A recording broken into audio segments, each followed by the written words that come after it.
ये बताने जा रहा हूं कि कौन सा पानी पीने लायक है, कौन सा नहीं। तो हमने 4 पानी लिए हैं। एक आरओ का पानी है और एक टूटी का पानी है जो सीधा मोटर से टूटी में आ रहा है, और एक दूध है और दूसरा दही।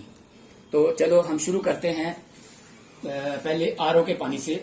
मैं आपको ये बता देता हूँ पहले। ये देखो, ये मेरे पास 2 तारे हैं और एक बल्ब है। अगर ये जग गया तो इसका मतलब इसमें करंट है और मिनरल है। अगर नहीं जगा तो इसमें नहीं है। पहले चेक कर लेते हैं। देखो ऐसे ये बल्ब जग रहा है, मतलब इसमें करंट भी है और सब कुछ है।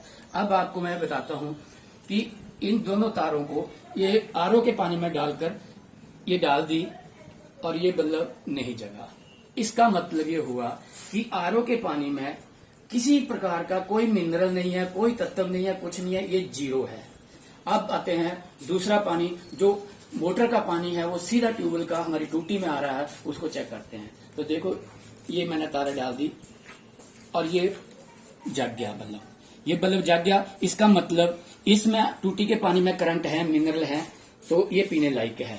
अब तीसरा नंबर लेते हैं दूध।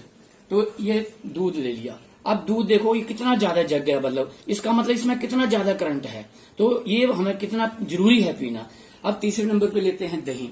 तो ये दही और ये और भी ज्यादा जग गया, इसका मतलब दही में और भी ज्यादा करंट है और मिनरल है, तो ये हमें बहुत जरूरी है कि दूध और दही पीना। तो इसलिए आरओ का पानी नहीं पीना चाहिए और टूटी का पानी डायरेक्ट पीना चाहिए। और जब से आरओ आया है तब से हमारे गोडे मोढे और दर्दें शुरू हो गई हैं। आज से 15-20 साल जब आरओ आया। इससे पहले जब घड़े का पानी पीते थे तो उसमें कभी हमारे कोई दर्द नहीं होता था, कभी गोडे नहीं दुखते थे, कभी कुछ नहीं होता था। तो इसलिए हम आज से ये प्रण करें कि आरओ का पानी ना पिएं और टूटी का पानी जो ट्यूबवेल का जमीन से निकलता है उस पानी को पिएं और दूध दही पर जोर दें।